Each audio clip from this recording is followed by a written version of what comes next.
Aussies afraid of getting fired. Let's have a look. Hello everyone, Florian here and welcome to another episode of HeiseSays. Grab your stein of coffee. Let's check out this article discussing, Aussie workers at breaking point. They're afraid of getting fired. Well, let's have a look. More and more people are going to start to get worried, well, as times get tough. So, Aussies are working longer hours, taking on more responsibilities and banking their annual leave. Yeah, I mean, that sounds pretty normal, isn't it? How many of you never take your annual leave until you're required to? How many people never take sick leave? Kind of sucks that you can't get it paid out. Aussie workers are at breaking point as the cost of living crisis takes a toll on their mental health and productivity. New research from Elmo Software, found 2/3 of Aussie workers believe the rising cost of living had a negative impact on their mental health, with women 72% under more pressure than men, 59%. That is an insane difference. Could that just be a sign of being able to cope or handle it? Or maybe women are more exposed to the cost of living crisis. More than half, 54% of the 1,002 workers surveyed said financial stress was having an impact on their physical health, while 44% said it was hindering their productivity in their job. I mean, you need to be stoic and realize what is actually within your control, what isn't, and take control of what you can and prepare for the worst. Elmo, what the hell is Elmo Software? Is that like, I keep thinking of that little toy. Elmo Software CEO and co-founder, Danny Lessem, said it was worrying that women were the hardest hit. Historically, we know women are more likely to be underemployed and feel they're not working enough hours. And there's something that came through in our research, Lessem said. More than 20% of women believe they aren't working enough hours compared to just 13% of men. Job security was also a major concern for workers, with more than a quarter, 27%, anticipating redundancies at their companies in the next 3 months. And a similar amount, 26%, worried their job would be axed. Well, you need to have your feelers out there. You need to look at more opportunities. Brush up the old resume. Start a side hustle. Get another way to get an income coming in. You never know. To avoid getting fired, 54% of Aussies have taken on extra responsibilities in the past 3 months, while 37% felt they needed to work harder or longer hours. About a fifth, 17%, are banking up their annual leave in case they are made redundant. I guess, but I mean, if the company's in trouble, you may not get anything. That's the problem with annual leave. These findings should serve as a wake-up call that to avert a burnout crisis, companies need to take proactive steps to support their employees, whether that is through financial education, mental health support, or flexible working arrangements. Okay. No. This isn't the job of your employer. Okay? They don't need to provide you with financial education. They don't need to. They have a conflict of interest. I remember talking to a gentleman who was a broker, and he was working in a business, and he was sharing the story of how you want to get your best salesperson or your best worker in debt.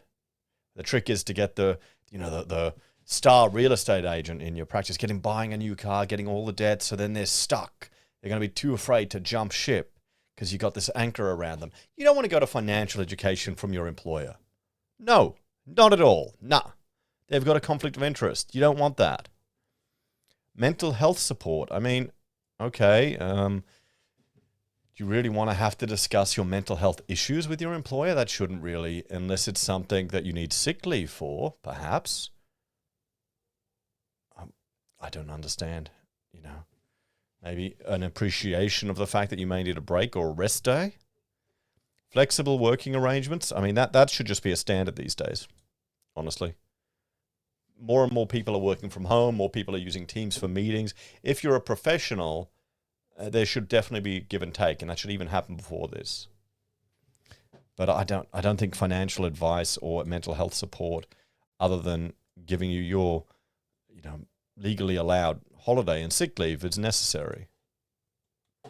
Most Aussie workers have made changes to their habits to help them offset the rising cost of living, including cancelling streaming services, 34%, unsubscribing from shopping emails, 26%, and selling their stuff at 22%.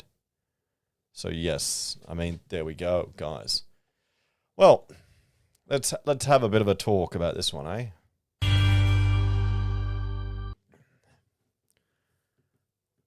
I mean, where's the line drawn? I really get the feeling that there are more and more paternalistic responsibilities put on employers. They're not your parents. They're not your family. It's a job. So you really have to manage what your expectations from them are. And don't fall into the trap that just because you're working your ass off, putting in extra hours or anything like that, you won't be the first one on the chopping block. That may just have to be something you've got to come to terms with and prepare for it. I honestly think the biggest issue is the amount of consumer debt people have. And that's something I want to discuss in a following video. I think so many people have got so much debt, they're like the real estate agent who bought the flash car, who's then trapped. It really, it really traps you and it limits your options. Because, I mean, mortgages, sure, they're going up, the repayments are increasing, yeah, but that's a long-term debt. You should be able to manage that, and you can find ways to deal with it. But then if you've also got a car payment, you've got a credit card payment, you've got an afterpay payment, all of this stuff adds up. And then you're trapped. Then you're freaking out. Then you're working extra hours you shouldn't, and probably causing you burnout. I don't know what the solution is, guys. You tell me. Well, it's mainly the women, isn't it, that are dealing with this? Maybe the ladies watching should tell us. The 10% of you that do. Anyway, thanks for watching. Like, share, subscribe to the channel. Check out Heise BIM or Heise Does. And if you're a fan and want to support us, you can on YouTube or Patreon using our referral links at Amazon, eBay, Independent Reserve, or AussieBroadband. Well, here's one thing. Subscribing to content creators is a luxury item. If you're in financial trouble, don't do it. Okay? That's not just me. It's all of these other creators on the YouTube and the things that are complaining, oh, we're going broke, we're going this. Doesn't matter. It's a luxury. Your family comes first. Remember, charity begins at home. So keep that in mind. Anyway, guys, I mean, watching is support enough. Anyway, check out Heise BIM or Heise Does, and I've already spoken about that. I'll press this button. That's the one I want to press, the outro.